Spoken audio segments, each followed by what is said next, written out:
Once you are awake, it is almost impossible to fall back to sleep again.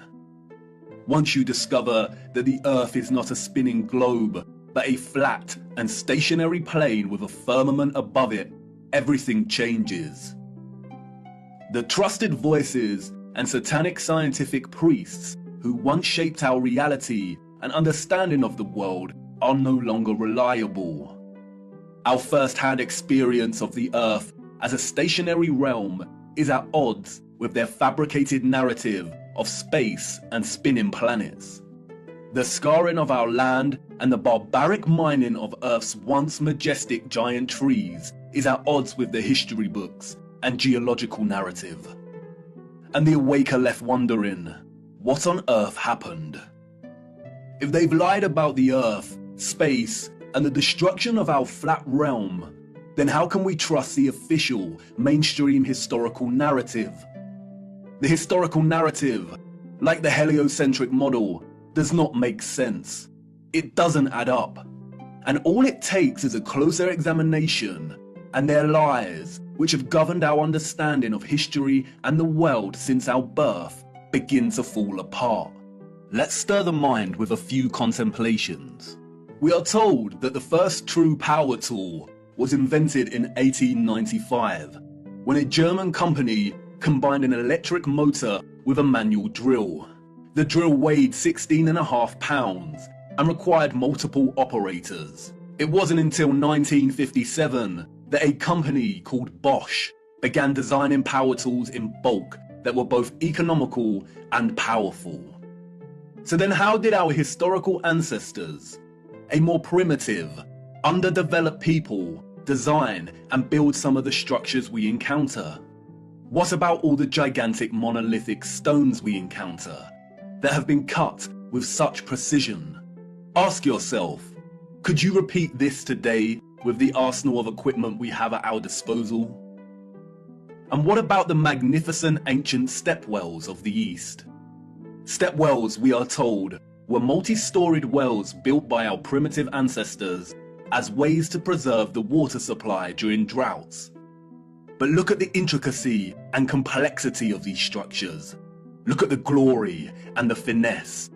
Look at the geometric precision. All dug out and crafted from using hand tools. Yeah, right. What about the gigantic canal networks we find all over the world? The Erie Canal in America was allegedly built between 1817 and 1825. There were no civil engineers in America at this time. The people responsible for planning construction were novices, we are told. The canal is 12 meters wide and 4 meters deep. The Erie Canal spans 363 miles. But this was not just a case of digging each day for the Irish immigrants and their oxen companions. They had to fell hundreds of trees as they passed through the virgin forest. They had to build complicated aqueducts and locks, and they had to pass through the Niagara Escarpment, an 80-foot high wall of hard limestone. They had to use black powder to blast through this, we are told, as dynamite had yet to be invented. The canal spans 363 miles and was constructed over an 8-year period. This means that on average, 1 mile was completed every 8 days. What a record, especially since those responsible were novices, and power tools and dynamite were yet to be invented. I can tell you now, the so-called early settlers of the Americas did not build these canal systems. And what of the grand and magnificent castles scattered across our realm? Did you know that most were designed and constructed without plumbing systems and methods to heat rooms properly? The royal and the elites of the past were content without having the accessible necessities of survival just as long as they could live within the grand and the glorious, while the peasants, in their modest abodes, enjoyed warmth throughout the long dark winters? I don't think so. And of course, there is the impossibility of the Great Giza Pyramid Complex. The pyramids, we are told, were constructed somewhere around 2500 BC. The Great Pyramid itself consists of 2.3 million blocks of limestone and granite, and its overall structure weighs 6 million tons. The largest granite stones weigh between 20 and 80 tons each. 20 tons is 20,000 kilograms. These blocks were carved from quarries with copper chisels and allegedly transported from 800 kilometers away. The so-called experts can only theorize that a vast amount of slave labor was required. Being gullible and falling for the official narrative of slave labor is one thing, but can someone please explain how the air shafts of the Great Pyramid align so neatly with the circumpolar stars? And then there is the curious case of star forts, or what the official liars of the world call bastion forts. Developed in the late 15th and early 16th century, these forts, we are told, were designed during an era of gunpowder and the cannon. The geometric design offered a nation's military protection against blind spots during conflict. Of course they did. We all know that the best protection during war is to design a fort with such precise geometric patterning. Has any real historian ever stopped to think just how perfect the geometry is here? Our primitive ancestors did not have the technology to view structures from above, but they still managed to achieve this? Give me strength. There is no way. We could not produce such perfect geometry on this scale today. We've been fooled once again. We have been indoctrinated with a false historical narrative and timeline. And, like the silly heliocentric model, all it takes is a closer look at this narrative and things soon start to fall apart, and the lies become so blatantly evident. Because of their satanic lies, piecing together an accurate, honest historical timeline has become an impossible Rubik's Cube. The official narrative, a Pandora's box, only offering us tiny clues, half-truths, and deceptions. The stitchings of our true historical timeline have been loosened. The contents erased and muddled before we were even born into this world. And herein lies the problem. How to know where you are going if you don't know where you are in the first place? But you see, awakening is truly a gift. Once awake, we learn that we've always had the answers right in front of us. We've always had more than we know. But we had to regain our sight first before things started falling into place, before things started to make a little more sense. And here we are again, viewer, at the precipice of another great journey. What if I told you that before us there existed a civilization that was responsible for the most advanced technology ever developed, and that it was their understanding of the workings of our flat realm that was key to their innovation? And what if I told you that it is highly likely that our true history as a people only begun just over 200 years ago? Would you think of me as mad once again? Do I sound as preposterous as when I first told you that the Earth is flat? Perhaps, and that's why I need to show you. What I hope to show you is one of the greatest cover-ups of all time. It is on par with the heliocentric lie in its enormity and the impact it has upon humanity. And, as I will try to show you, it is inextricable from the true nature of our flat realm Earth, and you cannot understand one without understanding the other. We cannot waste time, for we must journey in search of lost time. At its heart, this is a story about deception. It is also a story of endings and beginnings, of death and rebirth. And please bear with me. Due to the deceptions and falsities underpinning our historical narrative, this story cannot be told in a linear fashion. We need to go back and forth in time to really draw out something that brings us a little closer to the truth. It is also imperative to understand that, like much contemporary science, history as a discipline was corrupted a long time ago. At its most innocent, a lot of established historical narrative is guesswork, But at its worst, it is a set of lies agreed upon, as a so-called Napoleon put it so succinctly. We are going to be digging in the dark. No historian will be there to help us. We are alone in this journey. Our journey is a hunt for things buried in plain sight. And things may become a little uncomfortable at times, but it is necessary. We have been living a comfortable lie for far too long now. Come on, jump in and put your seatbelt on. For to understand our place in the world, we need to do the unthinkable. It's time for us to take a journey back to the future.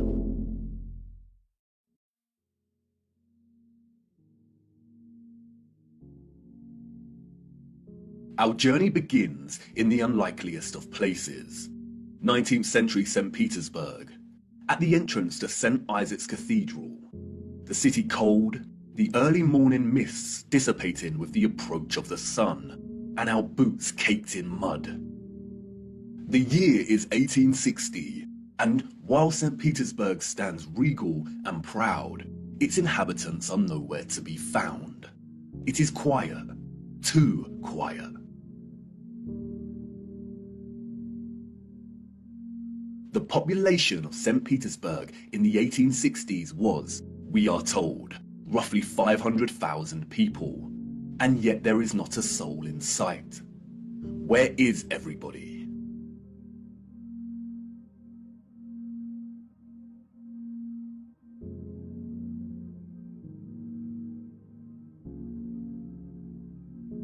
The long shadow of Alexander Column gives us a clue as to the time of the sun's journey above this region.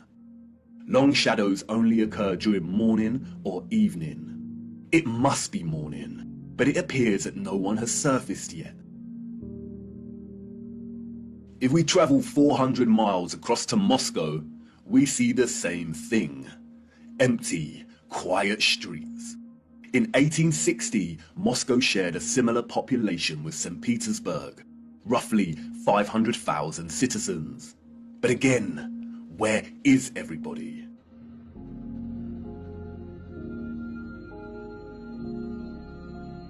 What about the rest of the world during this time period? Edinburgh, Scotland, 1840s.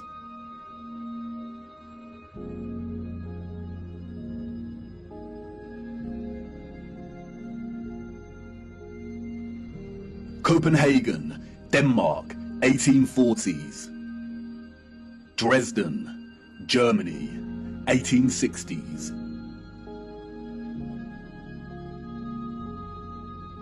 Rio in Brazil, 1860s. Toronto, Canada, 1860s.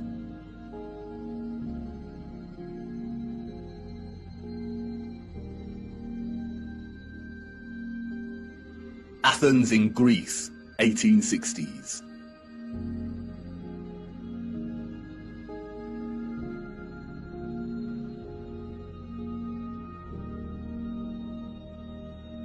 And then London, finally, people.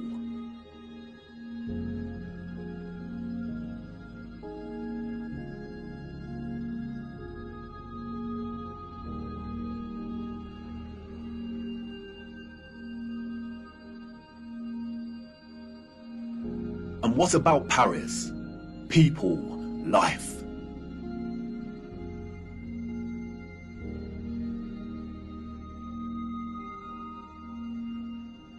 The first photograph, we are told, was created in 1822. The art of photography relies on methods of juxtaposition and contrast to deliver its message and sentiment.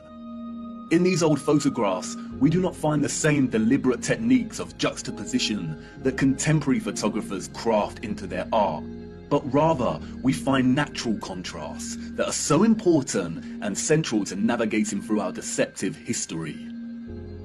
Contrast is a phenomenon, natural or artificial, in which meaning is generated and conveyed through the comparison of two opposing elements. When looking at 1860s Russia, there is an immediate contrast between the lack of population and the sheer size of these cities. Even in the 19th century, both Moscow and St. Petersburg are enormous. The infrastructure found in the photographs could hold a population well into the millions. Why are the cities so vast if the population was only 500,000 in each? Furthermore, the official narrative gives us a population that increases in a linear fashion from 1764. Many of the buildings we see here were built years before the photograph was taken. Did the Russians just plan well in advance? But it's when the population is introduced into these photographs that a new contrast emerges that is staggering. That is, between the people and the environment itself. It may be the reduced population numbers, or it may be the monochromatic starkness of the black and white images, but they present to us something that we've lived amongst our entire lives and never paid any mind to.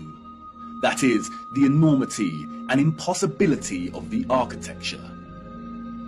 As we engage with the industry and act of tourism, we journey from place to place and observe, taking it all in, learning, hearing, and being told what we are looking at and how it came to be. And standing in front of a structure like the Arc de Triomphe in Paris, we might even exclaim, "Wow, how did they do this?" But the moment, inextricably wrapped up in the busyness of the scene, perhaps prevents us from really asking that question with sincerity. Standing in front of a structure like the Arc de Triomphe while the crowd frantically takes pictures on their smartphones makes it all a reality. And we conclude, before being shoved away by new tourists, well, they had to have done it somehow because I'm here and looking at it. During our indoctrination at school, we are seldom shown old photographs of the grand cities scattered around our flat realm. And perhaps for good reason. Because when we marinate on images like this, and are presented with the visual evidence of a very primitive Victorian people, dotted around like grasshoppers, within the shadows of the most magnificent, grandiose, brilliant architecture a human could ever imagine, we begin to have doubts. Indeed, how did they build this? The Arc de Triomphe is made from 36,695 cubic meters of limestone and weighs 95,407 tons, or just over 95 million kilograms.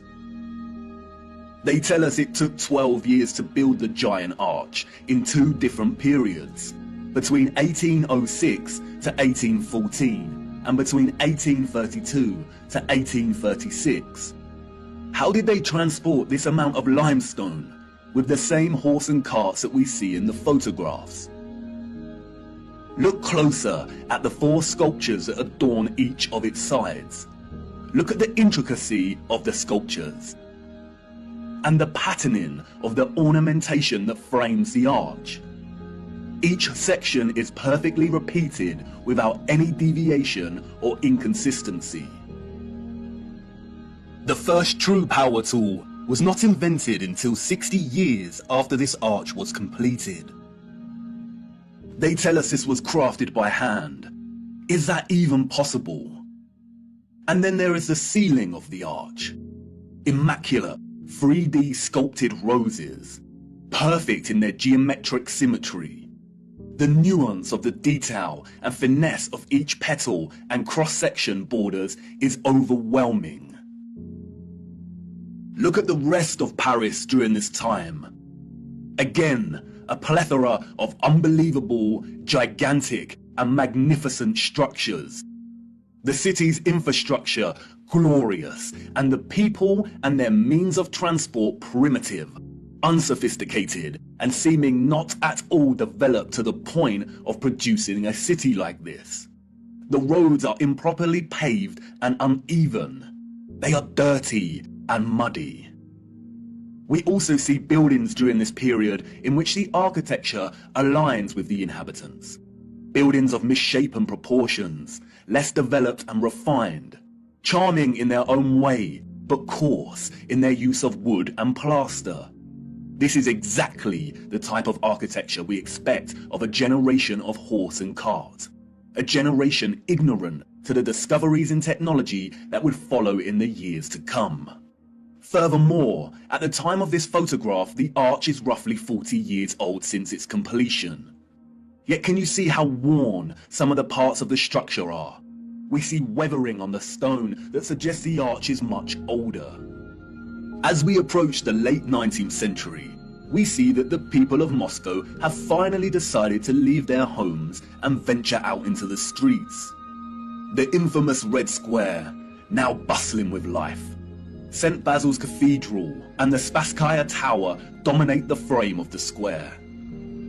The construction of St. Basil's Cathedral began in 1555 and was completed in 1561, a mere 6 years.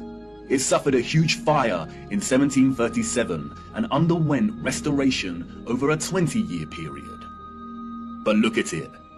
What a structure. Almost unreal and like no other. It is composed of thousands of red bricks and tin sheet metal that has been shaped into the distinctive onion domes we see. Look closer at the intricacy of the domes. How did they bend metal to achieve such precision and perfection in the 18th century? And again, if they had the skills and dedication to build a wonder such as this, then why are the conditions of the road so poor and covered in mud? We see these incredible structures and buildings everywhere in 19th century photography.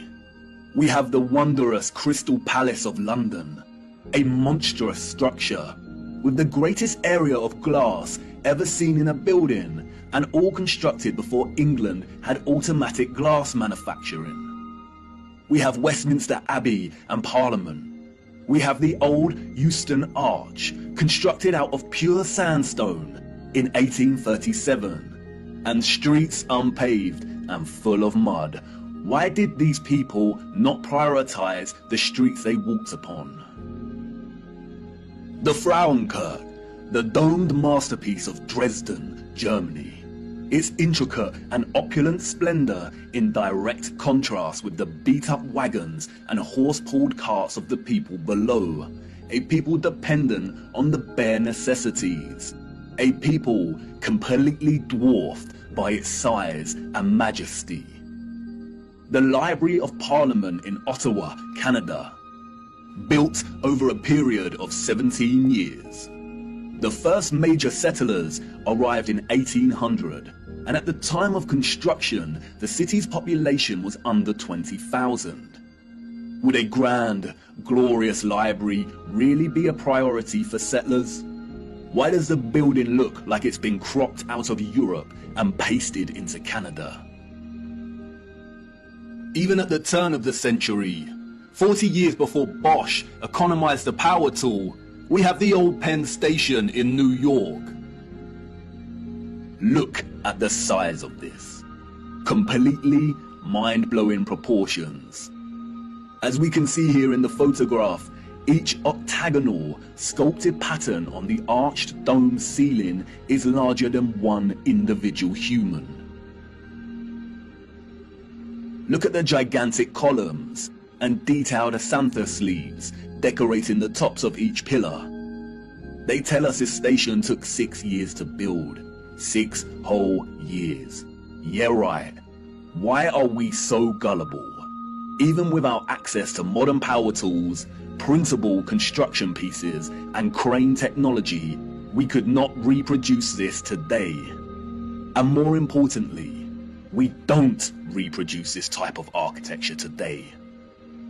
The official liars of our world have an umbrella term for this type of architecture that we see in North America. They call it historism. Historism is a term coined to describe a style of architecture that is revival in nature, or in other words, copies the style of another period in time. The grand arches and buildings with giant columns we see are built in the classical or Greco-Roman style, and the cathedrals are built in the Renaissance and Gothic styles of medieval Europe. Components of these particular styles of architecture feature large spires, arched windows, towers, turrets, domes, arcaded arches, sculptures, enormous doors, circular geometric windows, columns, clock faces, and bell towers. Traces of this impossible architecture are literally found everywhere, in every city and across our world today.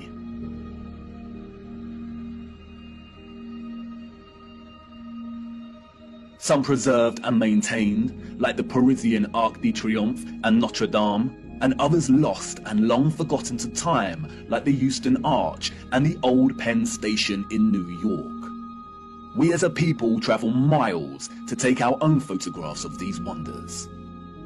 But the photographers of the 19th century gift us with something they would never have expected to give a future generation: perspective. We see a primitive people against a backdrop of clearly advanced architectural infrastructure. The official historians of the world tell us tales of Darwinian evolution and progression between time periods. The people that came after were always more advanced in their ways, refining and redefining the methods of the generation that came before. If the height of innovation and industry during the 19th century was still the horse and car as a means of travel, then, as these photographs tell us, this style of architecture was just as impossible for those living in the centuries before it.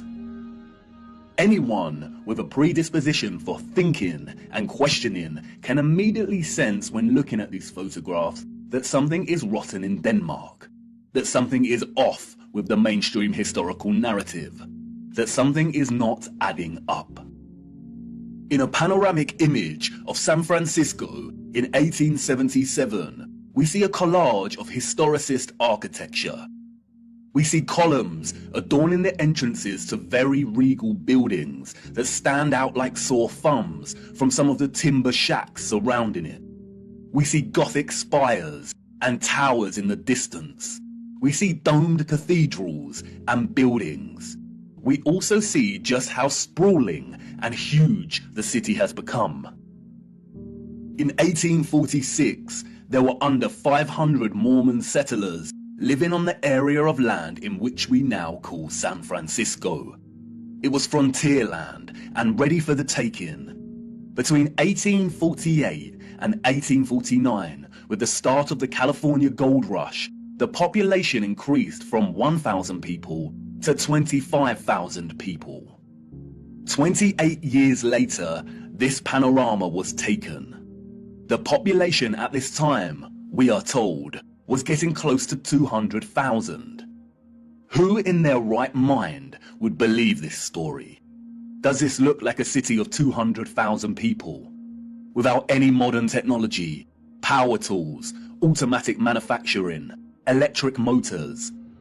A people in a strange, unfounded land, just making their mark. Do we really believe that a burgeoning people built this entire city in just 30 years? And again, such quietness, such stillness. This is a photograph of an empty city. Where are all the people? The shadow of the post here tells us that it is not the early hours of the morning. Short shadows only appear toward midday. A city of this scale at noon should be bustling with life. But there is not a single person in the shot of this panorama. The only life we see is that of a horse without any master in sight. It seems highly unlikely that all the people were told to stay indoors because a cityscape photo shoot was taking place. And this silent scene becomes all the more eerie when we consider that there is intention behind the lens. Someone was there, standing at a vantage point and taking this photograph. But who? And for what? And what are the chances that in the 19th century, during similar decades, we see deserted Russian, European, and North American cities photographed like this?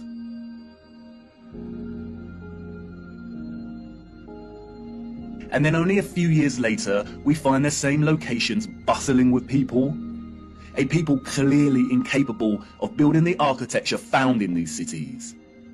And what to do with these photographs? If we accept the narrative and these strange anomalies, then we stop here and get back to our busy lives. But the narrative we've received is not the truth, and we shouldn't accept any narrative, no matter how official and certified it is, unless it makes sense. The people we see in these photographs and their early ancestors could not have built the magnificent architecture we see. It is an impossibility. Come on, jump in. We must venture further into these cities and look a little closer. There must be some clues waiting to be uncovered that helps us understand why these cities are empty.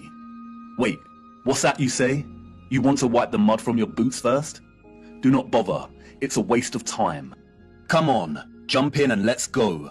For it is the mud that offers us some small clues as to what could have occurred during this time period.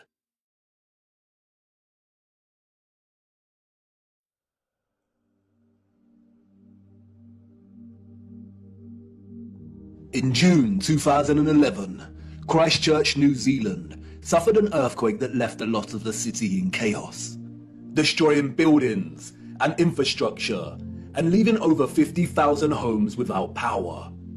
As a result, there were collapsed houses, ruptured water mains, flooding, and fires due to disrupted electrical lines. Due to the strong ground motions and intense shaking, part of the city experienced a strange phenomenon known as soil liquefaction. Sand boils emerged from asphalt roads, toppling and sinking cars, and causing boulders to fall from hills, resulting in more home damage. Soil liquefaction occurs when saturated soil loses its strength and stiffness in response to an applied stress, such as shaking or other sudden changes, such as a strong explosion. Loose, saturated soil or sand has a tendency to compress when a load is applied, but in the event of a stress, such as shaking or an explosion, we see the opposite. The soil tends to dilute, and the result is treacherous quicksand or quick clay. The land turns to liquid, causing structures of heavy mass, such as buildings, infrastructure, and cars to start sinking, topple over, or collapse. It can also affect dams and bridges. Turbidity currents can also form huge landslides that are impossible to stop. In the worst case scenario, entire cities may be destroyed. As you can see, liquefaction can move entire areas of land. The mud can rise dramatically and rapidly, and its destructive force is unstoppable. It is a well-documented phenomenon. The 1964 earthquake in Nagata, Japan caused liquefaction, and we can see the effects very clearly in these photos. The same here with the 1964 Alaska earthquake. Buildings toppling, cars sinking, infrastructure collapsing. Once the stress has subsided, the soil begins to solidify once again, and we can see the aftermath. Uneven, muddy streets remain where there was once road paving. Returning to photographs of 19th century cities, we see a similar situation here. The roads are unrefined and full of mud. We see unsophisticated, uneven, coarse, and muddy roads everywhere against a backdrop of refined, sophisticated, and magnificent architecture. Could these cities have suffered the similar fate of soil liquefaction that we see in more recent times? Perhaps. But unfortunately, muddy roads is not enough evidence to base any conclusions on, is it? Children ask the most vital of questions, and adults, in their foggy stupor, usually provide the most unsatisfactory answers, often regurgitating learned nonsensical information that leave the child's imagination unfulfilled. Squelching along these muddy 19th century roads, observing their surroundings, A child may ask, why did they build the windows so low to the ground? And what an excellent question. Yes, why indeed did they build windows on ground level? For you see, the people we see in these photographs, sadly, did not build this architecture. And maybe some of them, at some point in their busy day-to-day life, ask the exact same question. We see it everywhere. Windows at ground level.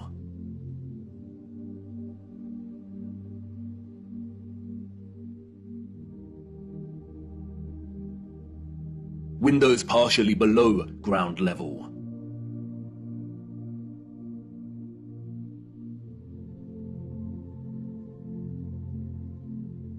First floor entrances raised from the ground level.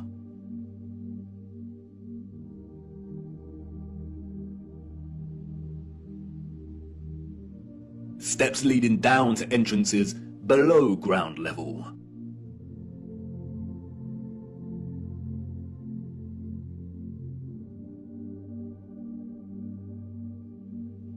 We can find this in almost every major city across our realm, in both old photographs and when we walk in the streets today. And what does it tell us? That a society with access to modest construction tools and horse and car constructed their infrastructure by first spending countless amounts of hours and energy clearing land with a depth of over 3 meters to begin their construction? Building basement floors is incredibly hard work. Since the 20th century, large powered excavation machines, such as backhoes and front-end loaders, have reduced the time and manpower needed to dig a basement dramatically, as compared to digging by hand with a spade. Perhaps you could say that our historical ancestors were just that dedicated to the architecture they built. And you could say that many of the sunken buildings we see are actually due to elevations and depressions in the natural landscape. The official narrative, which is always full of inconsistencies, perhaps would suffice if it was not for contemporary excavation. When we look at photographs such as this, it immediately dawns upon us that what we are seeing are windows and doors 2 to 3 meters below the ground surface. Why are there windows and doors underground?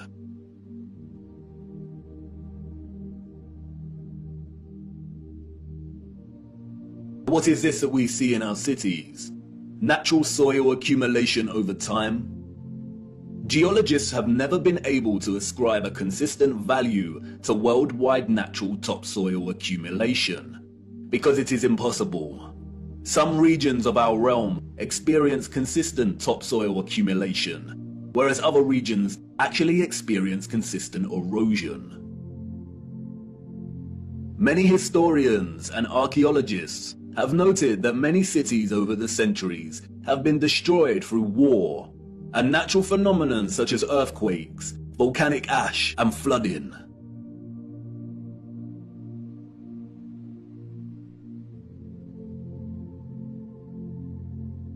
Aren't these just the layers of previous civilizations?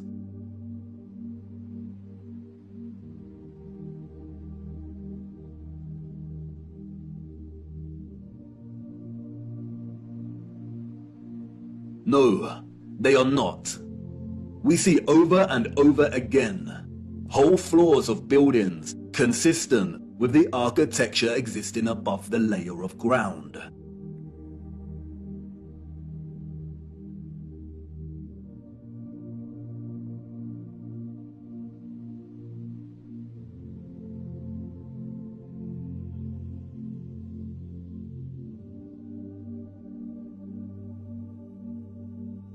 You see, what lies beneath is not the unfamiliar traces of previous generations, but of the same generation that built these structures. And once you really see this kind of sunken, buried infrastructure that exists in such prevalence across our world, you can never unsee it.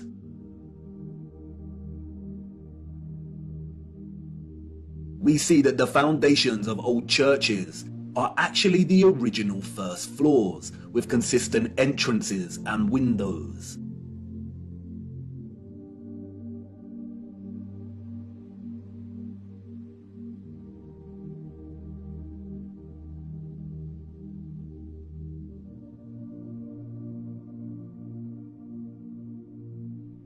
We see mosaics unearthed.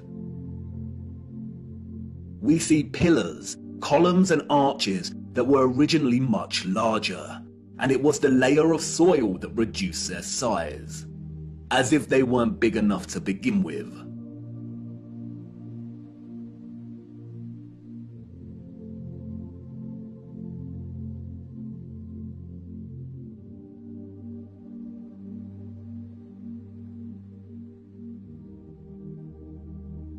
And like with the 1964 earthquake in Nagata, Japan, we also find many so-called ancient structures that are leaning, as if at some point the soil beneath these structures loosened and liquefied.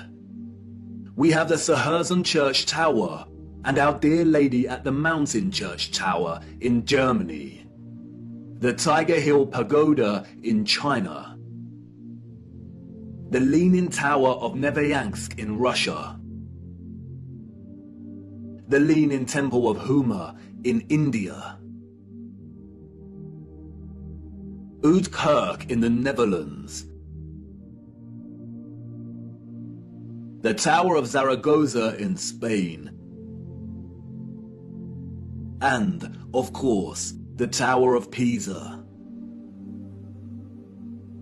The official liars of the world try to justify the buried and tilting structures we see, filling our heads with stories of antiquity and ever-changing geology. But it becomes trickier for them when we turn our attention to America. If we are to believe their narrative, then all of the buildings we see in 19th century photographs of the burgeoning American cities are newly constructed. Why do we see famous structures, such as the Washington Capitol building, with consistent infrastructure that buries very deep into the ground? And again, the inconsistencies do not add up. Why would an underdeveloped people waste resources, energy, and time constructing the foundations of the Capitol building to be consistent with the column style we find above the surface? The foundations did not have to feature columns. Columns, we are told, are a stylistic choice, not a functional one. So why would they do this? In a nutshell, they wouldn't.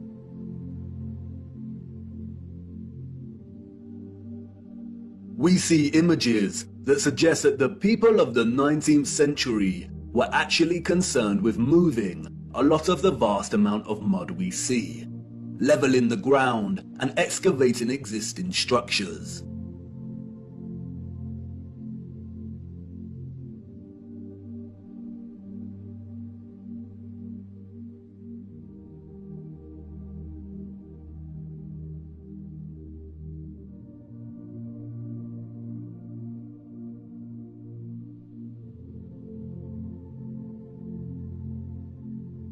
The consistency and prevalence of buried architecture across our realm indicate that whatever happened was a worldwide event, despite regional differences in natural topsoil accumulation and erosion. And there is no official narrative explanation that justifies the buried architecture we see.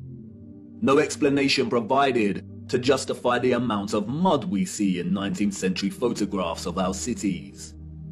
On the roads, mud piles from clearing, the roads uneven, the land ravaged, but the architecture grand, perfect, and intact.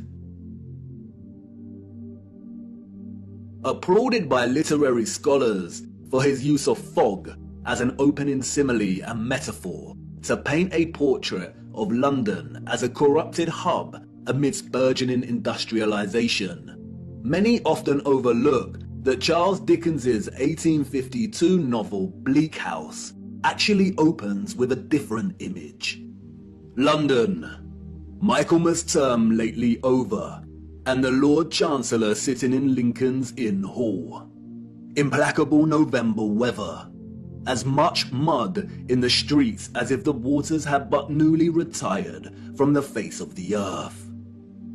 Liquefaction caused havoc across Christchurch and the Garter, but these were isolated earthquake events, and only portions of each city were affected.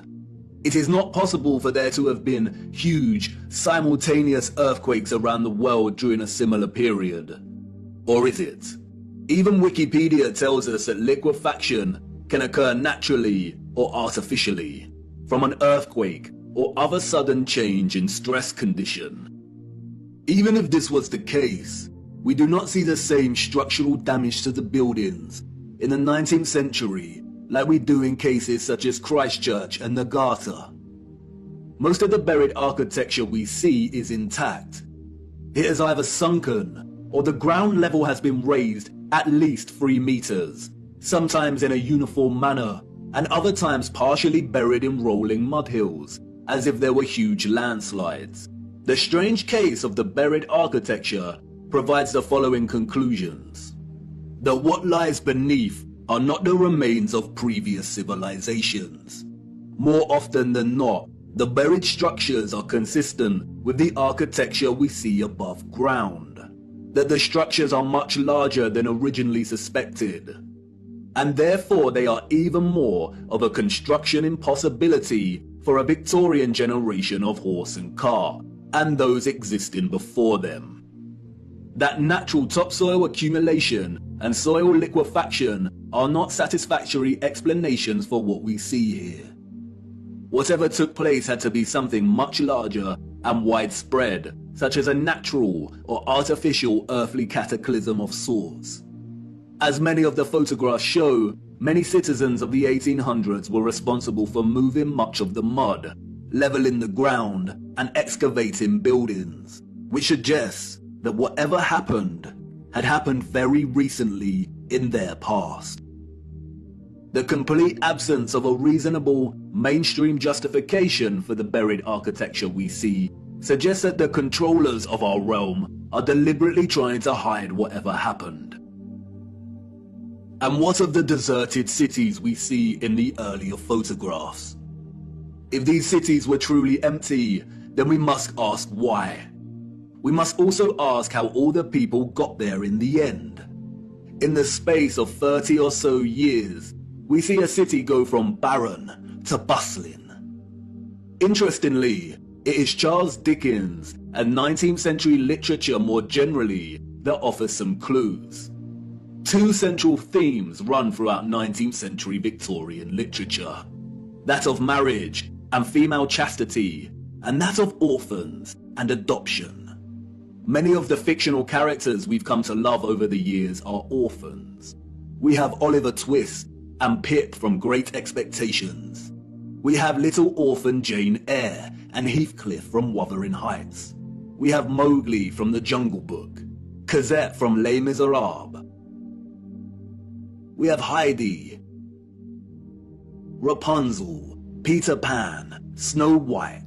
We have Tom Sawyer and Huckleberry Finn and Anne of Green Gables. And these books were of their time, as far as orphan prevalence goes. The only issue is that these novels romanticize the orphan as a figure dislocated from society by default, and therefore pave their life's path as one of unforeseen opportunity. This was not reality. The theme of marriage and chastity that we find in so many 19th century literary works, such as those by Jane Austen, the Brontes, George Eliot, Dickens, Thomas Hardy, Leo Tolstoy, Victor Hugo, and more, was nothing more than carefully disguised, well-written propaganda, with the sole purpose to solidify and justify a social value framework that would separate children from their mothers. Children born outside of marriage or wedlock were regarded as illegitimate, meaning they did not have a legal status. Illegitimate children was a serious stigma throughout the 19th century. The majority of employers would not hire women with an illegitimate child. Many unwed mothers with illegitimate children ended up without a home, in poor health, starving, exhausted. Their only place of refuge would be the workhouse, where they would carry out the most unpleasant duties. In some places, women with illegitimate children were singled out and had to wear a special uniform, which alerted everyone to their status as an unmarried mother or fallen woman. As a result, a vast amount of orphanages and foundling institutions were established. This is the London Foundling Hospital that was very active in the 19th century. Look at the size of it. Charles Dickens was obsessed with this place. Inspiration, they say. The official narrative tells us that an estimated 4,500 women handed over their children to this huge building. But this was just one institution. Wikipedia gives us a partial list of over 64 orphanages that were founded in the UK during the 19th century. The list is only partial. The peculiar case of the vast amount of parentless children in the 19th century is well documented by many researchers. And most of them agree it is almost impossible to establish figures that really do justice to just how many orphans there were during this period. Their footprint did not enter the record books. It formed in the mud and was then washed away. It wasn't just the UK. This was a worldwide phenomenon. New York City had 4 foundling asylums alone that processed thousands of children annually. By the beginning of the 20th century, Italy was reporting 32,000 children per year. Spain and Portugal were reporting 15,000 annual foundlings. Before 1860, 374,000 recorded infants were processed by the asylums in Milan, Naples, and Florence alone. Historian David L. Ransell states that Moscow was receiving between 16 and 18,000 infants annually by the 1880s, and sending over 10,000 of these each year to outlying villages for care. In 1882, there were all told 41,720 foundlings from the Moscow home living with 32,000 foster families, scattered throughout 4,418 villages. A dozen villages had over 90 fosterings each. One thing that is often overlooked is that there were a series of laws passed in the 1800s, making it almost impossible for unwed mothers to keep their babies. The 1833 Poor Law Reformation introduced bastardy clauses that shifted the entire responsibility for the illegitimate child onto the mother. Social stigma meant that she would not be able to provide care for her child and would be forced to hand them over to the authorities, or worse. Advertisements for adoption or nurse care became popular in newspapers. And, as many scholars have pointed out, these were a front for what was termed baby farmers, or paid murder. As Dorothy L. Haller states, the adverts may have been misleading to the general public, but read like a coded message to unwed mothers. No references are asked for, and none are offered. The sum of 15 shillings a week to keep an infant or a sickly child was inadequate, and a sickly child and an infant under 2 months were the least likely to survive, and the cheapest to bury. Infants were taken, no questions asked, and it was understood that for £12 no questions were expected to be asked. The transaction between the mother and the baby farmer usually took place in a public place, on public transportation, or through a second party. No personal information was exchanged. The money was paid, and the transaction was complete. The mother knew she would never see her infant alive again. Most children, however, were not murdered, but were dropped off at the doorsteps of orphanages or the workhouse. All children taken into these institutions were given entirely new identities. They were provided for with shelter, food, and clothing temporarily, and then sent off to workhouses or another location. Photographs in the 19th century were scarce, but towards the end of the century, we see more photographs, and the last continent to experience such mass exodus of orphans was the United States. And it is here that we see evidence of the orphan trains. The first group of these orphans arrived in Michigan in 1854, and from that moment on, the movement shipped hundreds of thousands of children across the states until it ended in 1929. Officially, there were over 97 institutions involved in orphans and orphan trains in the 19th century. And again, this was not just the United States. Annie McPherson will go down in history as a woman who scammed more than 100,000 foundlings and shipped them from the United Kingdom to Canada, New Zealand, and South Africa, and even to the outer edges of the earth in Australia, so that they could be sold into child labor. Why do we see so many photographs of orphans in workhouses? Why are they working with machinery created for adult use? Were there not enough adults during this time to carry out this work? And then there is the strange case of the burgeoning American amusement parks at the turn of the 20th century. In addition to rides and exhibits, many of these parks featured an unusual attraction: infantoriums. Visitors of these parks could stroll around with ice cream and swing by these stations, a visit equivalent to that of a fully functional neonatal intensive care unit, complete with incubators filled with sleeping, premature babies. History has been kind to Martin Cooney. Touted as a hero, Cooney was the German mind behind the incubators. His first encounter with premature babies, we are told, was at the 1896 World's Fair. He knew immediately that the exhibition would save babies' lives. The technology to keep premature babies alive was expensive, and he knew the public would pay to see the babies in incubators. He would charge an entrance fee at the amusement parks to generate funds to help these babies live. Nurses tended to the babies as an enraptured public looked on.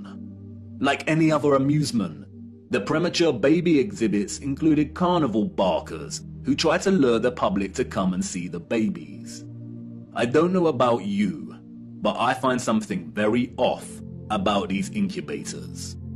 Advertised as featuring living babies, a lot of the fairs where Cooney showed his babies also featured eugenics exhibitions. Eugenics is a field of corrupted pseudoscience that endorses selective breeding to improve the genetic quality of the human population. Eugenics was inspired by Darwinism and was a driving ideology that fueled the Nazis. Why are people paying to see living babies as if they had never seen a living infant before? Did people of the time not have their own babies?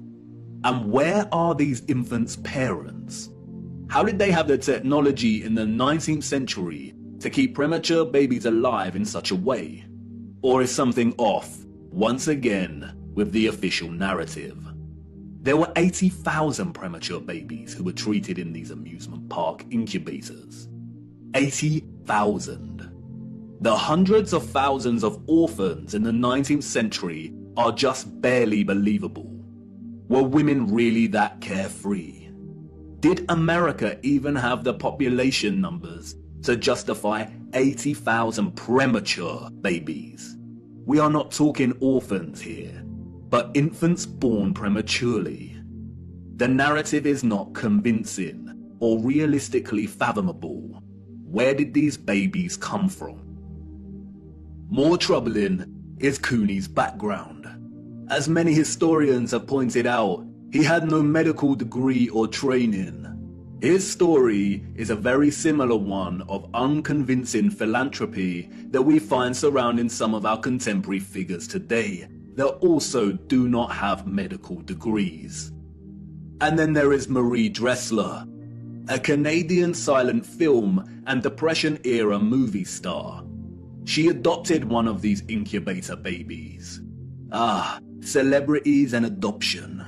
The official narrative conveniently leaves this out of her story and tells us that she may have had a daughter who died as a small child. But the photographs suggest otherwise. Did she adopt her incubator baby at one of these fairs? Were the fairs a front for illicit adoption of premature babies? Even if they were premature, did that mean they had no parents? Who owned and was responsible for these parks? And what happened to the babies once they grew and left the incubators? If something feels eerily wrong about the entire narrative surrounding these parks and orphans, it's because we are not being told the truth. Why were there hundreds of thousands of parentless children in the 19th century? Where did they come from? They were relocated all over the world. Europe, America, Russia, Australia, Canada. Why? Especially when most still had a living parent. If pregnancy out of wedlock was such a social stigma that resulted in such trauma, why would so many people put themselves in that position in the first place? Did the government really care about social morality enough to pass laws? And all the effort to build and maintain orphanages and orphan relocation networks, would this not burden governmental finances and administration systems? It certainly would have. But you see, there was a greater purpose behind the government's worldwide agenda: repopulation. The social narrative of chastity was nothing more than propaganda and justification for stealing children. The reason we see empty cities in the early 19th century is because they were in fact empty, void of population. And the reason they are bustling 30 years later is because orphans were shipped into these cities to repopulate them. You see, in the early 19th century, there was a worldwide reset of sorts through depopulation and then repopulation. The people we see in these photographs did not build this architecture. They inherited it, along with a lot of mud. Not only did they inherit it without a clue as to what it actually was and who it belonged to, but they were unknowingly complicit in repurposing pretty much all of these structures. I know, none of this is making much sense at the minute. You are probably wondering why on earth these cities were empty and full of mud. What happened that meant governments needed to repopulate the earth? And I know what you're thinking. This is all very intriguing, but what does this have to do with flat earth? You want to know more about the firmament, the sun and moon, and our stationary plane. Do not worry. Everything will become clearer as we continue our journey. The prevalent evidence of buried infrastructure, coupled with deserted cities and a burgeoning industry of orphans, is just a start. These are all necessary clues, hinting at some kind of cataclysm, but the real story hasn't truly begun yet. The stage had to be set first, and now it is ready. And even if you cannot see it yet, I know you feel it, viewer. The deserted cities, the buried architecture, and orphans all signal a looming darkness. There is a great black cloud in front of us, and I won't lie, we are heading right into the heart of it. And like I said before, we do not have much time. Come on, it's time for me to honor my promise and take you back to the future.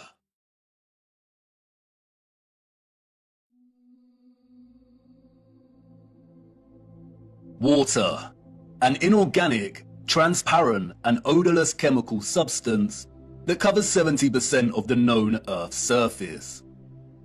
It is the driving life force behind the carbon-based organisms that flourish on our Earth. It borders and separates our lands, and collects and solidifies at the inner and outer regions of our flat, stationary realm.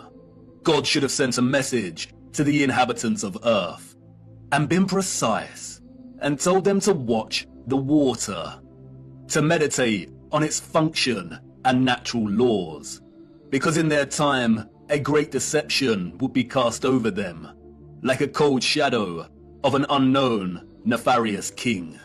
And maybe God did send this message in the form of a flood, but its truth was mythologized and buried, and the lie propagated in spite of it. Resting water does not curve and convex. The natural laws of a resting body of water insist that it takes the exact shape of the container it fills, and always finds and maintains a flat level. Resting water always rests flat, and watching the water when we sit at vantage points, when journeying above in planes, and before we take a sip from our drink, we must remember to never forget this law. Most of us instinctively understand the laws of water, and yet many continue their day-to-day willfully participating in the nonsensical, heliocentric hoax. But for us that know that our Earth is not a spinning planet in an infinite vacuum of space, the ones that have studied the sun diligently and realize that it is the sun that is moving and not the Earth, the ones that have plotted the illogical routes of flight paths on a globe model and concluded that the model is incorrect, the ones that know that the laws of density govern the rise and fall of objects and have studied vanishing points, the ones that have forsaken conventional telescopic lenses, pondered rainbows, sundogs, and the stars above us know that we reside within a dome firmament, and there exists water above us. And the ones that understand that our entire enclosed Earth system is governed by electromagnetism, frequency, and vibration that emanates from a central magnetic North Pole. We are the ones that scratch our heads and wonder how on earth we got in this heliocentric mess in the first place. And if meditating on the stars in the water beyond our firmament long enough, and on the electromagnetism, frequencies and vibrations that make them twinkle through so many shades of vibrant colors and geometric patterns, one might perhaps, just perhaps, ask, is there something more to electromagnetism? Something that has been missed or overlooked? Something untold or hidden? Electromagnetism is a fundamental force of Earth. The electromagnetic field takes the form of a torus in which all electromagnetism, frequency and vibration flows. A toroid is a revolving surface that takes the shape of a donut. Toroidal inductors and transformers are central to generating electric energy. There are many ways in which electromagnetism can be produced. We've looked at some before. We know that a magnetic field can produce electricity, and that electricity can produce a magnetic field. It works both ways. Magnetism and electricity are inextricable. It is a dance of polarity. Electric charges either repel or attract each other. Magnetic poles attract or repel one another. For every North Pole, there is a corresponding South Pole. An electric current passing inside a wire creates a corresponding magnetic field outside of the wire. And an electric current is created in a loop of wire when it is moved toward or away from a magnetic field. Horseshoe magnets are powerful permanent magnets. Due to their shape, in which both magnetic poles are close together, a powerful, strong magnetic field is produced. The horseshoe magnet can also function as an electromagnet. The first ever electromagnet was invented in 1824, we are told, and was in the form of a horseshoe magnet. Its power was evident from the beginning. It weighed only 200 grams, but could lift 4 kilograms of iron. The key to the horseshoe magnet's power is the placement of its poles. You can see the magnetic field here, represented by the vector lines. If you look closely, you can see the concentration of the magnetic field is greater near the poles of the magnet. Since as far back as we can remember, we have been presented with and entertained ideas of the future. Not necessarily our future as individuals, but the future of humanity, technology, and society at large. Whether it is in the form of Hollywood movies, you know the ones, the action films, the science fiction sagas, and the animated kind, or literature, music, and art exhibitions. In these, we see our technology taken to its limits. Crafts fly, computers live, robots help out, holographic screens decorate every room. Cities continue to grow upward into dominating skylines. Some can teleport, and space travel is now possible and the accepted norm. Outside of fiction, we also have sobering documentaries telling us where we are heading, usually featuring narration by an old man, lamenting the unstoppable path we are on. It's all very serious. We are destroying our planet, the only one we have. And we have political parties, non-governmental organizations, and the trusted voices and scientific, award-winning geniuses sharing similar messages. And really, when you look closer at both the fiction and the alleged facts, they all share the same underlying premise and principles. We are becoming so technologically advanced that the planet we reside on is no longer enough, or can no longer sustain our activity. The advanced artificial intelligence systems, the flying crafts, the breakthroughs in cloning and medical beds mean that the natural world has suffered as a consequence. And depending on the type of genre you are entertaining, the solution is either 1.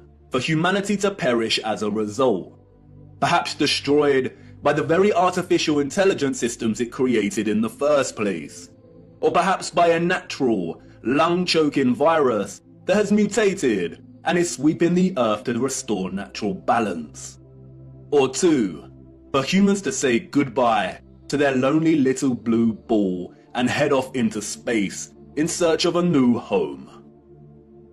But you see, there is no globular planet, and there is no space, and therefore all visions of the future are purely fictional, and not particularly innocent. What we don't see emphasized in these visions of the future, however, is the potential of electromagnetism to transform all human life, technology, and society. Which is strange when you consider that all life, and the Earth itself, is impossible without electromagnetism. Why wouldn't visionaries want to explore this in more detail? Could it be that they are not allowed to? Could it be that they are afraid of something? Afraid of us connecting one too many dots, perhaps? And again, horseshoe magnets can act as powerful electromagnets. If a civilization was to advance technologically through the use of electromagnetism, then the horseshoe magnet would certainly have a tremendous role to play in that development. Yes, it certainly would. And it certainly did. The horseshoe magnet. The Arc de Triomphe. Yes, one of the most powerful electromagnets ever constructed.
Welcome to the future. Except it's the past. The future came and went, and we missed it.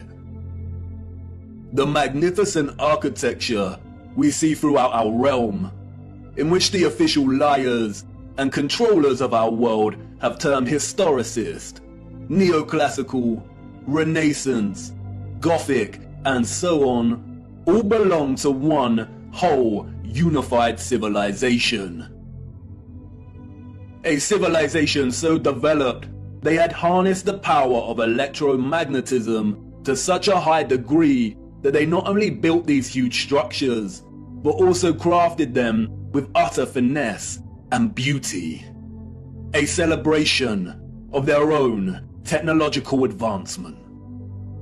The structures were designed with the sole intention of harvesting and generating electromagnetic energy and distributing it across the world.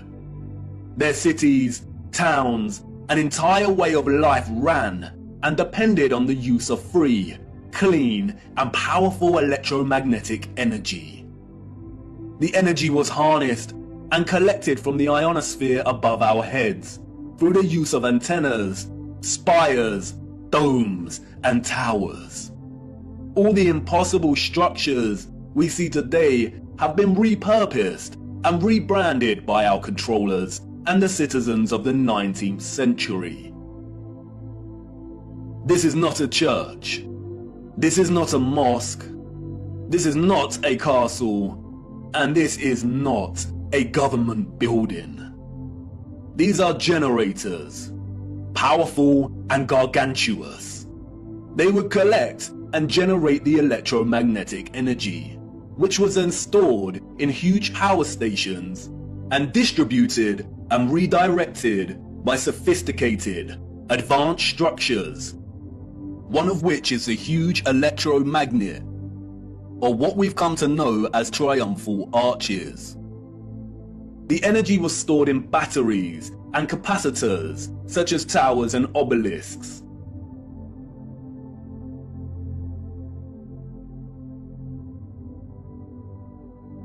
All cities were constructed across our realm in the form of one big, interconnected power grid, much like a huge computer motherboard. I already know what you're thinking. What? He's finally lost it. He had us with flat Earth, but this is just too much. I know. The backup programming is kicking in. But before you turn away to leave and cast aside your muddy boots, let me show you how it worked. As you know, we live on a flat stationary plane.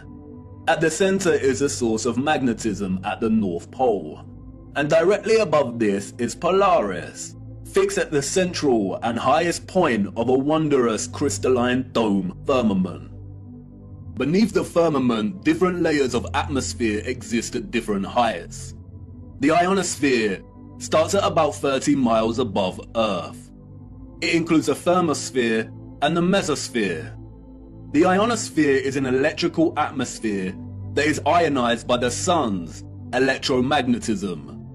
It also forms the inner edge of the magnetosphere, I know, a lot of big words and abstract concepts, but you are familiar with this process and have been witness to it every day for the entirety of your lives. As you can see, the vials here contain molecular gases that are present in the atmosphere above us. When an electromagnetic source, such as a Tesla coil, is applied within close proximity of these gases, the coil's magnetic field ionizes or charges these gases, and the result is phosphorescent plasma. The gases become colorized. This is why our sky is primarily blue, because the sun's electromagnetic presence ionizes the atmosphere, and the result is colored plasma. When the sun is entering or exiting our region, or what the liars of the world call sunrise and sunset, we see a variety of color gradients due to its distance from the ionosphere above us. When the sun is no longer journeying above our region, the sky loses its color and we can see the stars in the firmament beyond. Although the official scientists designate the ionosphere as an atmospheric layer, it is actually an ethereal layer. Ether is the fabric or element that carries electromagnetism. It connects everything in our realm. It is the fabric that makes the sun and moon and their concentric journey above our disk possible in the first place. Ether is the mysterious fifth element. It connects everything electromagnetically through vibrational energy. It is the glue, the web, the driving force behind absolutely everything. The four other elements, air, fire, water, and earth, only exist because of the ether. They are expressions of ether's vibrations. Cymatics is a good example of ether's presence. The frequencies fed through the Chladni plate make the sand or salt form precise and complex geometric shapes. The higher the frequency, the more complex the geometric pattern. But what is the conduit that takes the frequency's vibrations and allows the sand to take such shape? That is the ether at work. That's why we see fruits and vegetables that closely resemble cymatic patterns. It is the ether at work. All matter is ethereal, and the shape and form of that matter are different expressions of the ether, determined by frequency and vibration. Ether is the bridge between electromagnetic frequency and vibrational energy and the form of matter itself. You could call it the Holy Spirit of God. The historical and scientific discourse of ether is a deliberately manipulated one. The enemy introduced the truth only to discredit and subsequently bury it. Some of the alleged figures of the past have written on ether. The so-called Aristotle called it the fifth element.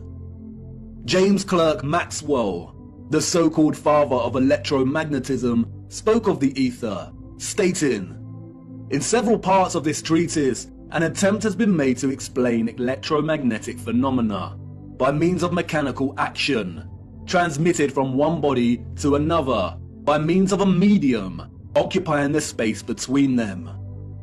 The undulatory theory of light also assumes the existence of a medium. We have now to show that the properties of the electromagnetic medium are identical with those of the luminiferous medium. The medium he refers to here is the ether. Albert Einstein and others successfully solidified the heliocentric model through fraudulent schools of scientific thought. But even Einstein could not deny the presence of ether. According to the general theory of relativity, space is endowed with physical qualities. In this sense, therefore, there exists an ether. According to the general theory of relativity, space without ether is unthinkable.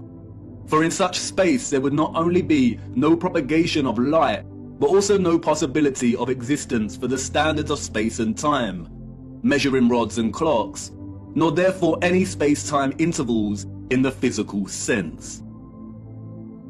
Even contemporary scientists, under the spell of heliocentrism, admit it is nonsensical to deny ether's existence. Today, the vacuum is recognized as a rich physical medium. A general theory of the vacuum is thus a theory of everything, a universal theory.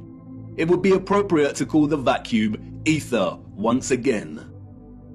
Returning to the ethereal ionosphere. As I said, this layer of ether above our heads is a constant sea of electromagnetism, and is responsible for the colored plasma above that we call the sky. The source of its electromagnetism is the sun.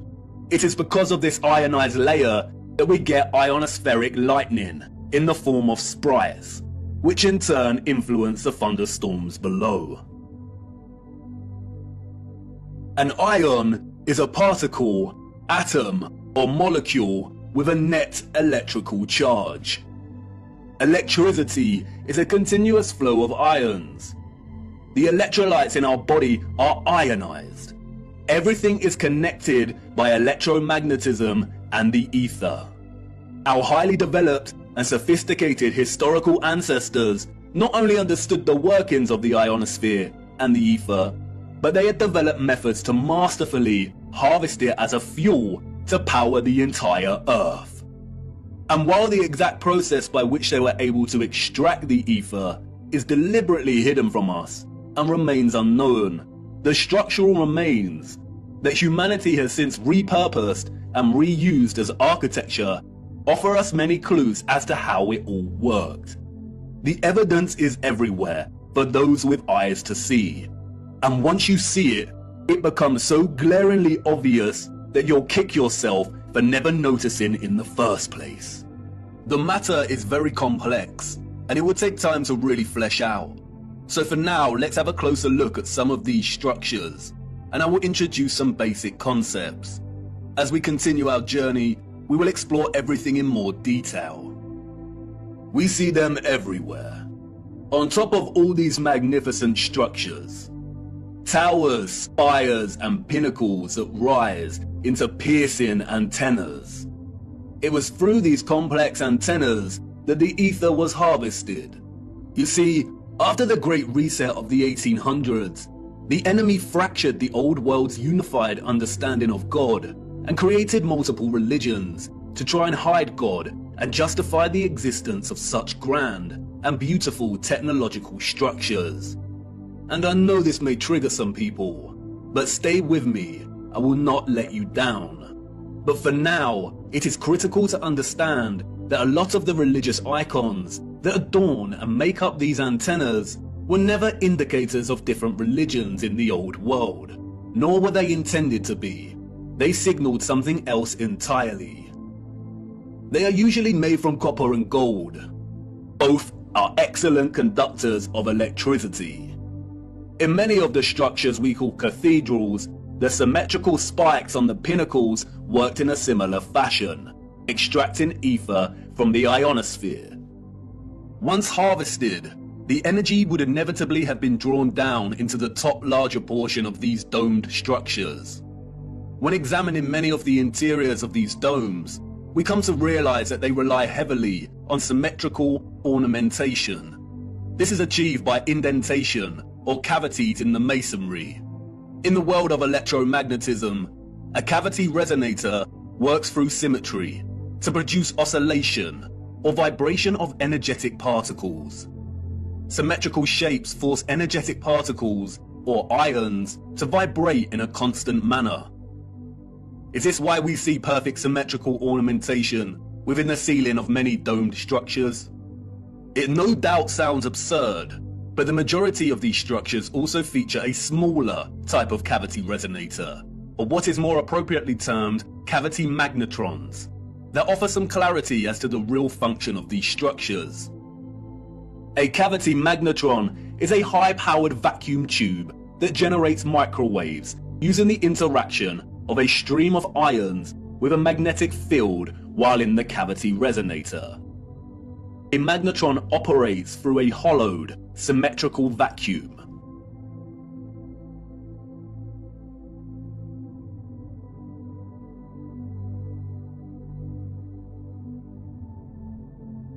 It emits powerful microwaves that can act as a source of free energy. If you break the symmetry or close the vacuum, it no longer functions. But can you see the resemblance? These structures were never intended to hold glass within them. The controllers added the stained glass to the rose windows to shut off the magnetron's function. They closed out instruments of free energy. And they are everywhere in these structures.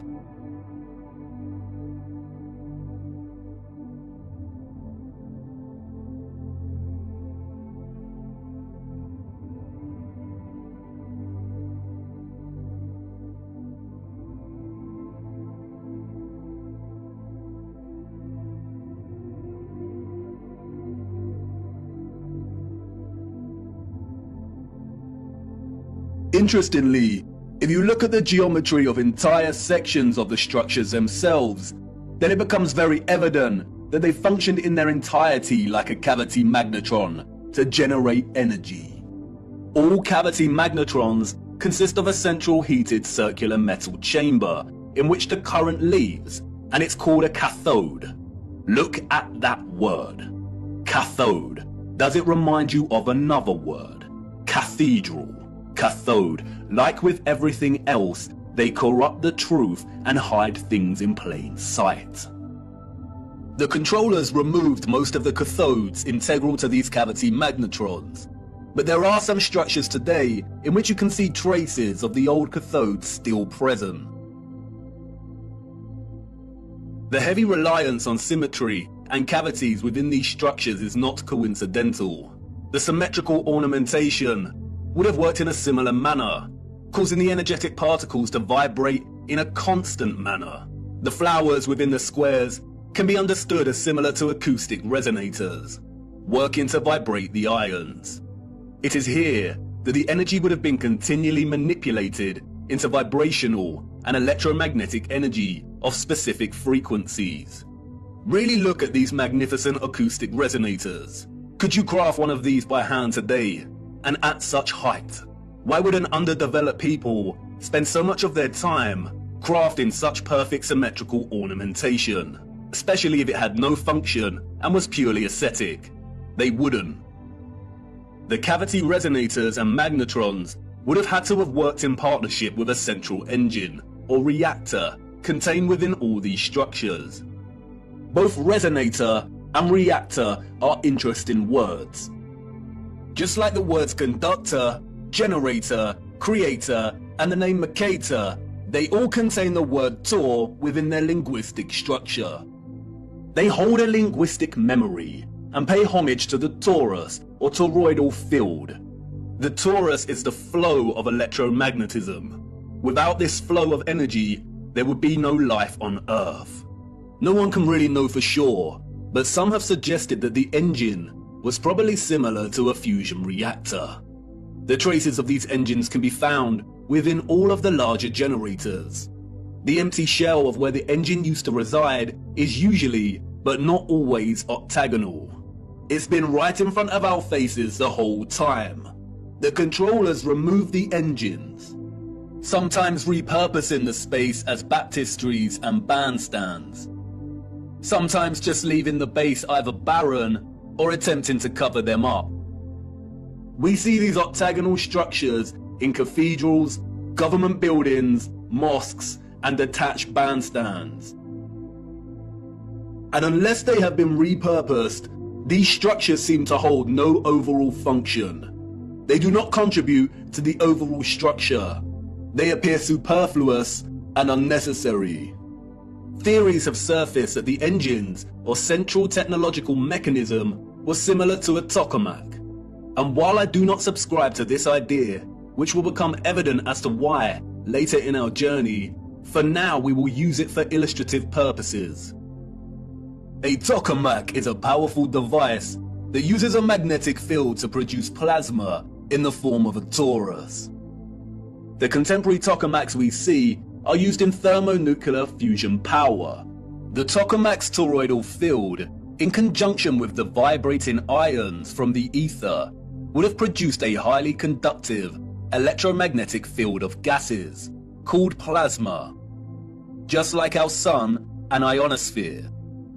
If those of the old world used anything closely resembling a tokamak's capability, then the result would have been an abundance of free, powerful, clean electromagnetic energy that could fuel entire cities and the entire Earth. These were never churches, cathedrals, castles, and parliament buildings. They were all huge engine generators.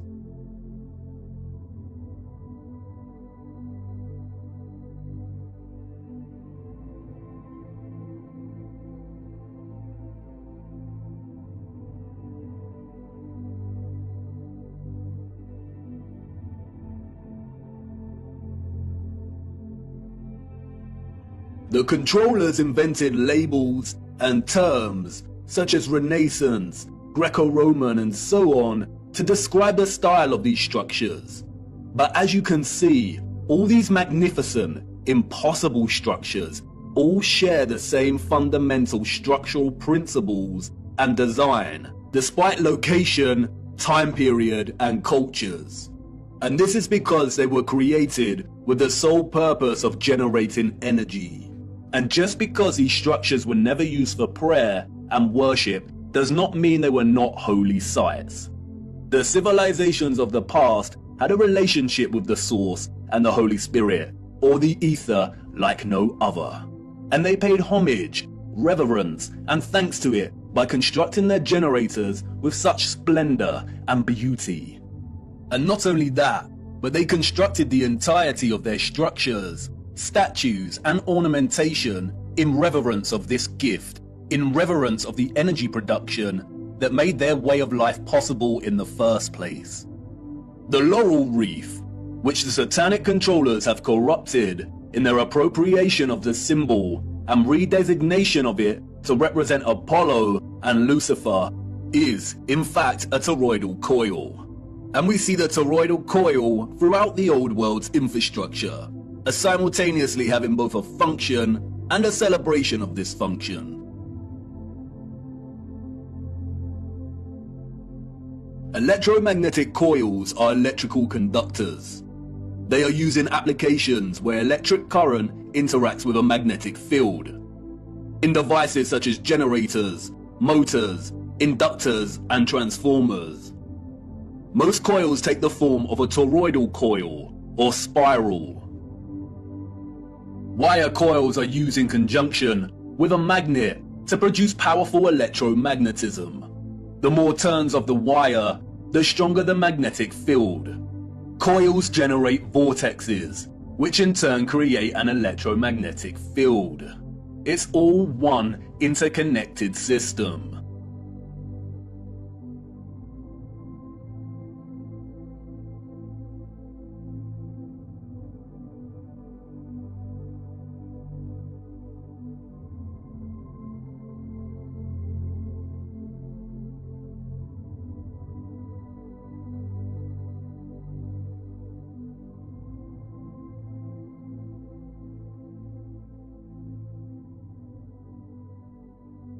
And we see it everywhere.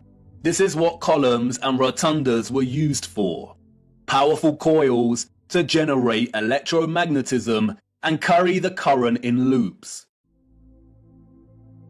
The torus is found at the base of pretty much every column found throughout our realm. It is everywhere.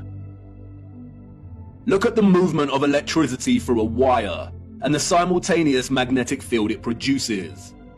This is exactly the shape of a column.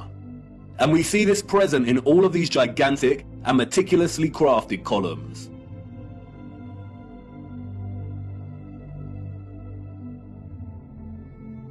This is why we see the magnetic field represented at the top of a lot of columns. It's the movement of the ions in the magnetic field. It's the movement of the toroid and the toroidal vortex.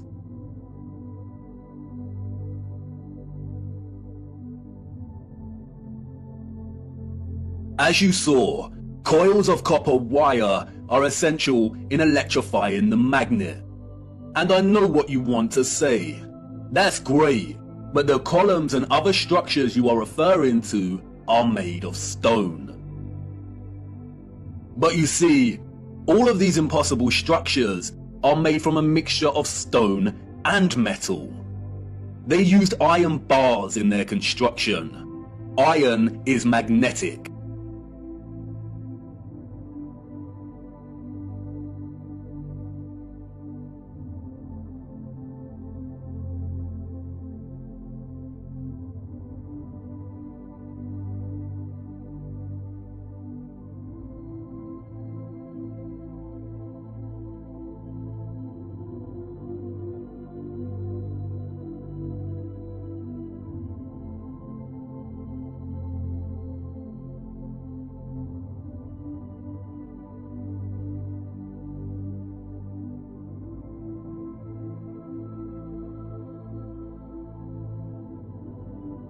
These iron rods run throughout the stone infrastructure and are complemented with copper and gold roofing.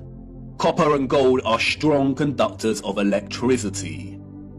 Often we find entire statues, arches, domes, and roofing made from a distinctive blue copper.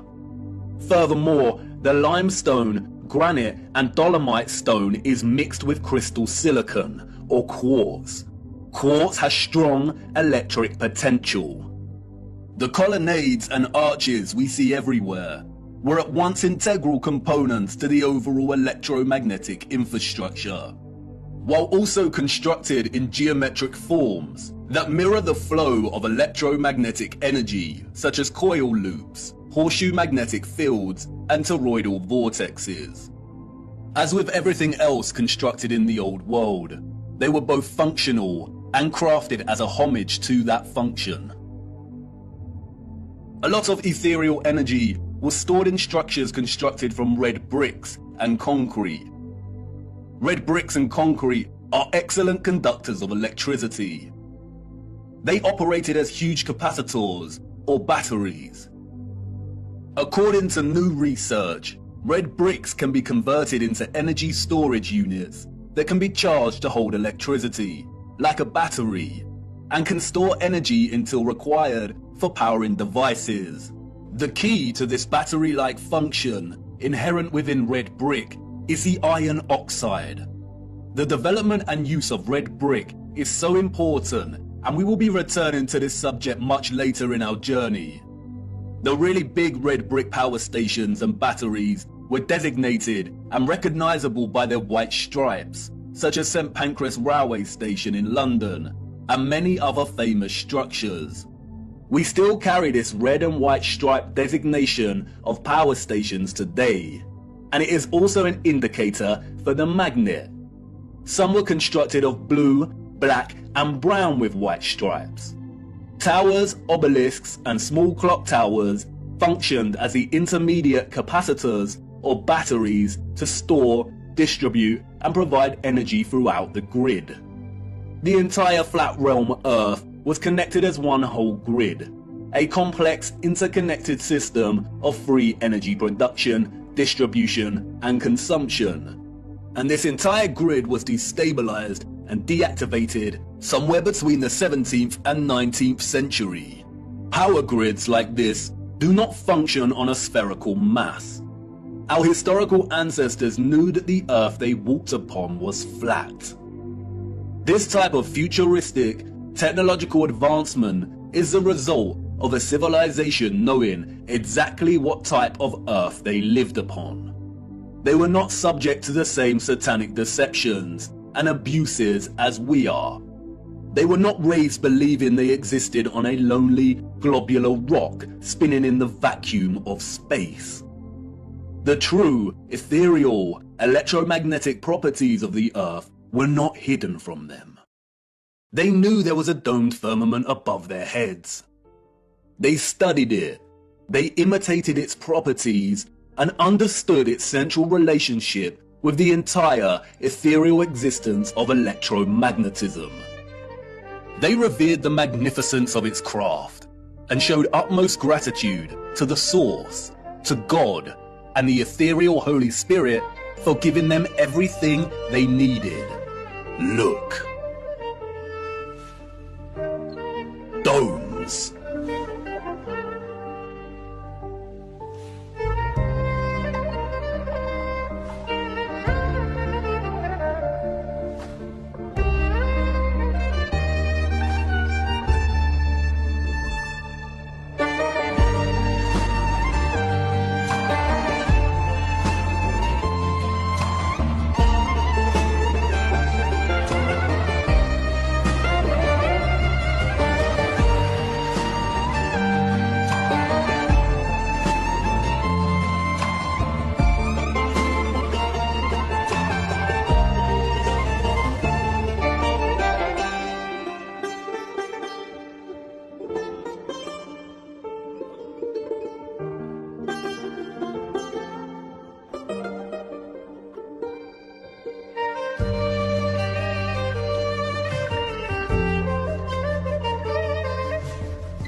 Have you seen anything as overwhelmingly exquisite as this before?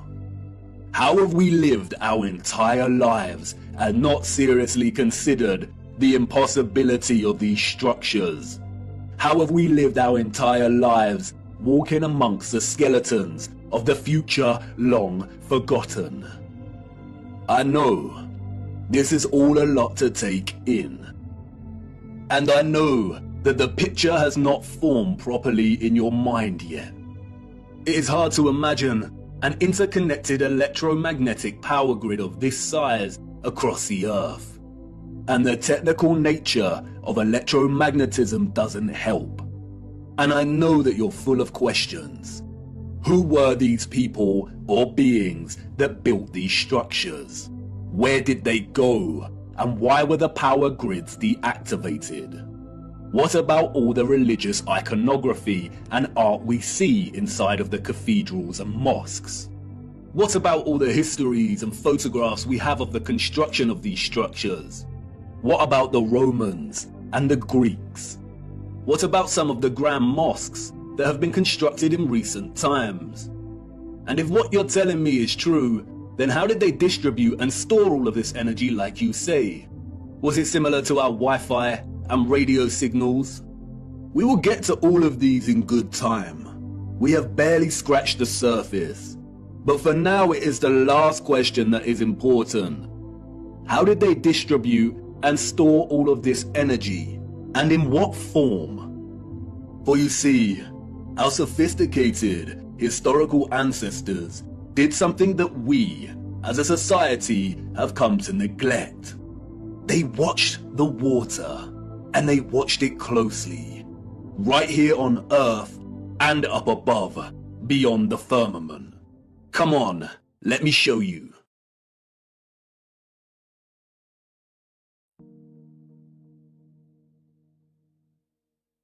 Tip-tap goes the rain, spitting on my window pane.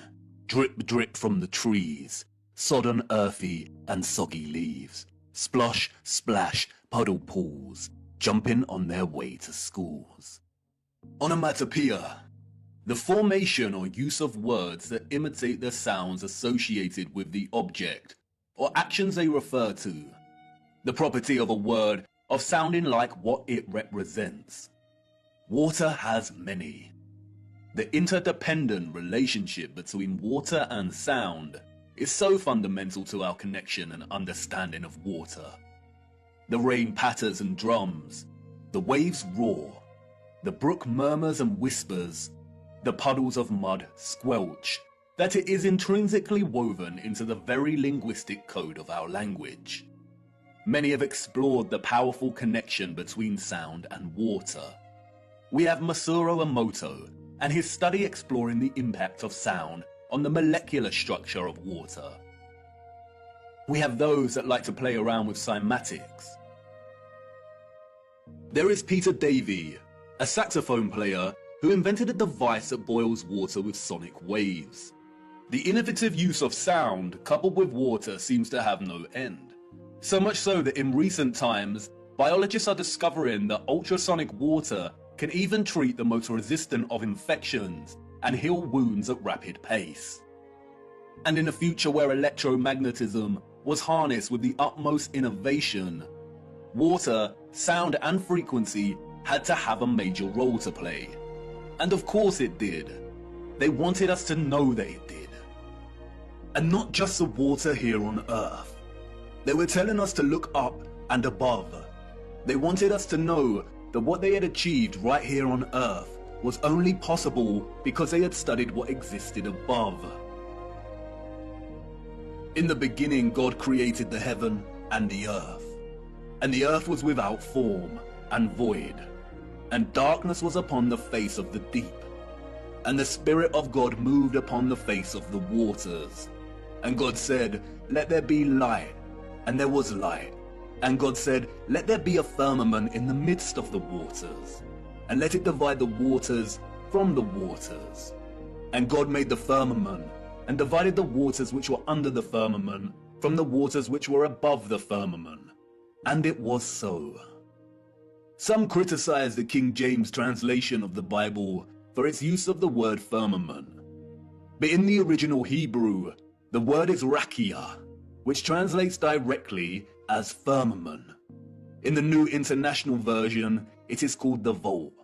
In the English Standard Version, it is an expanse. In the Good News Translation, it is dome. What is important, however, is that in all translations, and in the original Hebrew, the notion of the firmament or vault separating the waters above from the waters below does not change and remains consistent. There is water above our realm.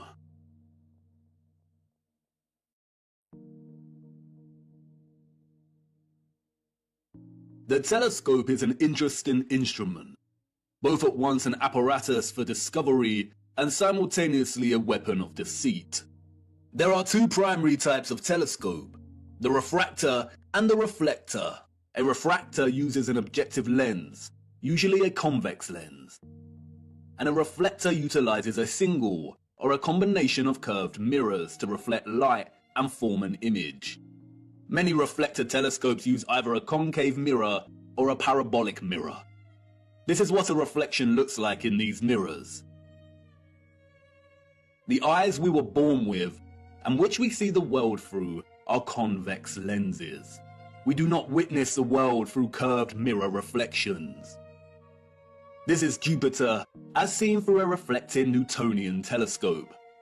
And despite the slight spherical distortion caused by the reflecting mirrors, this is still not what NASA has shown us. Your mind immediately sees a planet, because you have been programmed, since birth, to associate an image like this with the notion of a planet. Just in the same way you associate the moon with a ball of rock by default.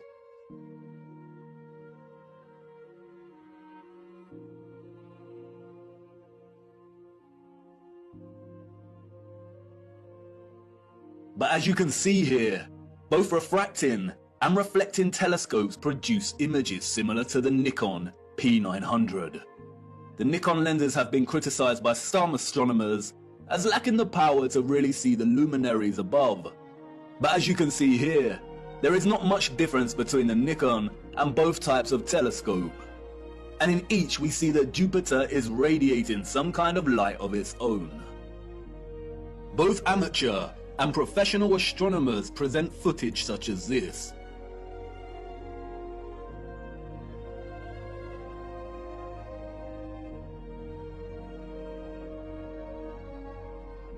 But look what happens next.